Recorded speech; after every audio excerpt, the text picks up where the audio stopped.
देखो जी, ये दूसरा क्वेश्चन आएगा। 6 क्वेश्चन इसमें रहेंगे। दूसरे में क ख ग घ ङ च। इसमें से कितना करना रहेगा? 5। 5 क्वेश्चन कर दोगे 20 नंबर का हो जाएगा। और इन चैप्टरों से ही संबंधित क्वेश्चन आने हैं। अंक बदल सकता है, अन्य सब वही रहेगा।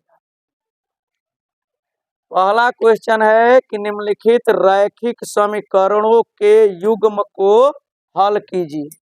निश्चित आएगा रैखिक समीकरण के युग्म को हल करने के लिए। तो जो तरीका है विलोपन विधि, 2 तरीके हैं ना, विलोपन विधि और प्रतिस्थापन। 10 में ही केवल 2 पढ़ना है। तो यदि दे दिया है सवाल में कि विलोपन से हल कीजिए या प्रतिस्थापन से हल कीजिए, तब तो उसी से हल करोगे, नहीं तो गलत हो जाएगा। अगर कुछ नहीं दिया, ऐसे दिया है कि रैखिक समीकरण के युग्म को हल कीजिए, तो चाहे विलोपन से हल करो चाहे प्रतिस्थापन से। एक ये क्लियर कर लेना, दिमाग में बैठा लेना इसको। तो इसको आराम से तुम लोग हल कर सकते हो। हल करना नहीं आएगा तो कल बताएंगे इसको। ख है, सिद्ध कीजिए कि बाह्य बिंदु से वृत्त पर खींची गई स्पर्श रेखाओं की लंबाइयां बराबर होती हैं। इस क्वेश्चन से 2 और क्वेश्चन बनते हैं। इसी को जब सिद्ध करोगे ना तो उसी से 2 और सिद्ध हो जाते हैं, उसको बताएंगे कल। लेकिन इसको सिद्ध करना। द्विघात बहुपद 5x² माइनस x माइनस 6 के शून्यक ज्ञात कीजिए और शून्यकों तथा गुणांकों के बीच के संबंध की सत्यता की जांच कीजिए। निश्चित एक आएगा। शून्य ज्ञात करने को, शून्यकों और गुणांकों के बीच सत्यता की जांच, ये आना ही आना है। अंक बदल सकता है लेकिन सवाल रहेगा, तरीका एक ही रहेगा। तो ये जानते ही हो कि शून्य के लिए इतना बराबर 0 लिख देते हैं, ठीक ना। तो एक समीकरण हो जाता है द्विघात। उसके बाद उसको हल करते हैं किससे? गुणनखंड से। गुणनखंड करते हैं, ऐसा ही सवाल देगा जिसका गुणनखंड हो जाएगा, ये निश्चित है। तो गुणनखंड आता है तो गुणनखंड कर दोगे, फिर x के 2 मान आएंगे। द्विघात है तो 2 मान, एक को जो है पहला शून्यक होगा, एक दूसरा शून्यक। x के जो 2 मान आएंगे वही दोनों शून्यक होंगे, ठीक। अब शून्यकों और गुणांकों के बीच सत्यता की जांच करनी है। तो पता है आप लोगों को क्या होता है? शून्यकों का योगफल क्या होता है? क्या होता है? माइनस x बटा x, माइनस x, ध्यान रखना माइनस बीच में होता है। और शून्यकों का गुणनफल अचर पद बटा x² का गुणा। तो दोनों इधर शून्यकों का योगफल, इधर लिख देना माइनस x का गुणांक बटा x² का गुणांक।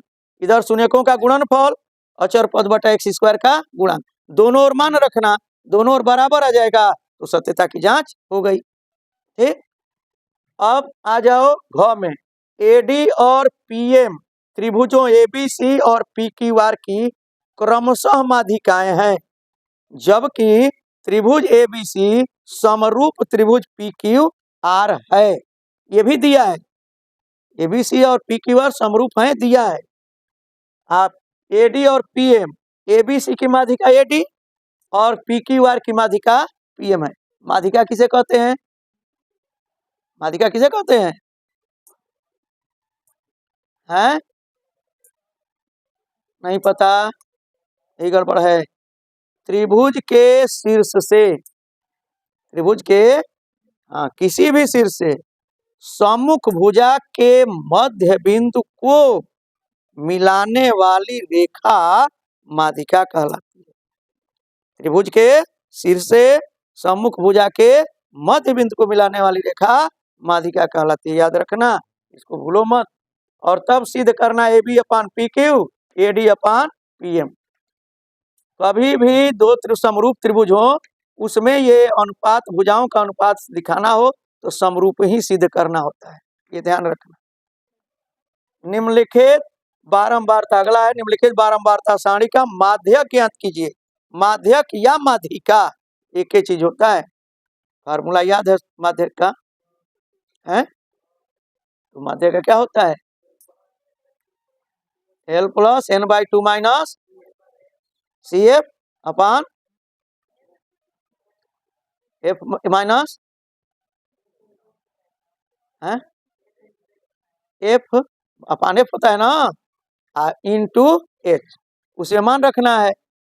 संचयी बारंबारता सारणी बनानी पड़ेगी, संचयी बारंबारता बनाने आता है ना, हाँ तो उसे इसको कर लोगे। एक पासे को 2 बार फेंका जाता है, ये 6 है, 5 तुमको इम्तिहान में करना है लेकिन 6 करके लाओगे।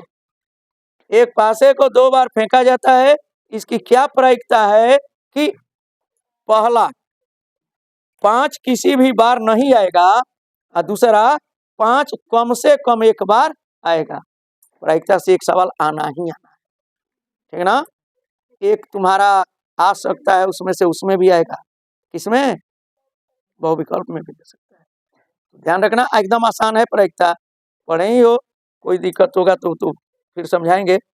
ये जो है, अब इसको 5 किसी भी बार नहीं आएगा, 2 बार पासे को उछालते हो तो कुल जो तुम्हारा घटना घटती है वो कितना होता है? 36 होता है, ठीक ना। तो उस हिसाब से अपना हल करना है। तो इन 6 को हल करके और देख लेना, जो नहीं आएगा कल देखा जाएगा। हाँ, बंद कर।